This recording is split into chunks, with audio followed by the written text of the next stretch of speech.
ভোলা বরিশাল সেতুটা আসলে খুবই প্রয়োজন।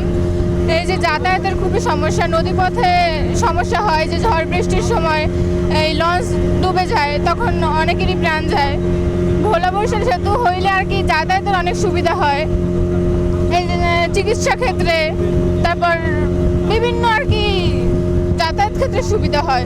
আর ভোলা বরিশাল সেতু হইলে এই যে রিস্ক নিয়ে নদীতে কারোর চলাচল আর কি করা লাগতো না। এই বর্ষাকালে নদীতে অনেক ঢেউ হয়, অনেক রিস্ক মনে করে আসা যাওয়া করে না, লঞ্চ ডুবে যায়, স্পিড বোটে দুর্ঘটনা ঘটে। তো এই জন্য ভোলা বরিশাল সেতুটা হওয়া খুবই প্রয়োজন। মানে রোগীর অনেক ইমার্জেন্সি রোগী থাকে, তাদেরকে ঢাকায় নিয়ে যেতে হয়, বরিশাল নিয়ে আসতে হয়।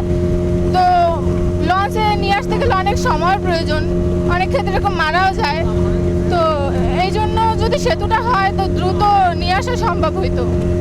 আমাদের ভোলা থেকে বরিশাল আসতে বিশেষ করে বর্ষার দিনে ভয়াবহ ক্ষতিতে আছে এবং আমাদের বিভিন্ন বন্যার মোকাবিলা করে ভোলা আসতে হচ্ছে নদী, বিশাল নদী, মুক্তা নদী পাড়ে দিয়ে। এটা জনগণের জন্য বিরাট ক্ষতিকর। বিশেষ করে রোগী নিয়ে আসতে আমাদের সবচেয়ে বড় ক্ষতি হয়। এই মুহূর্তে যদি ভোলা বরিশাল সেতু হইতো তাহলে আমাদের ভোলাবাসীর 18 লক্ষ লোকের দীর্ঘদিনের দাবি পূরণ হইতো। আমরা বর্তমান সরকারের কাছে আমাদের এই প্রত্যাশা, যাতে ভোলা বরিশাল ব্রিজ হইতে পারে তাহলে আমাদের বিশাল উপকার হবে। বিশেষ করে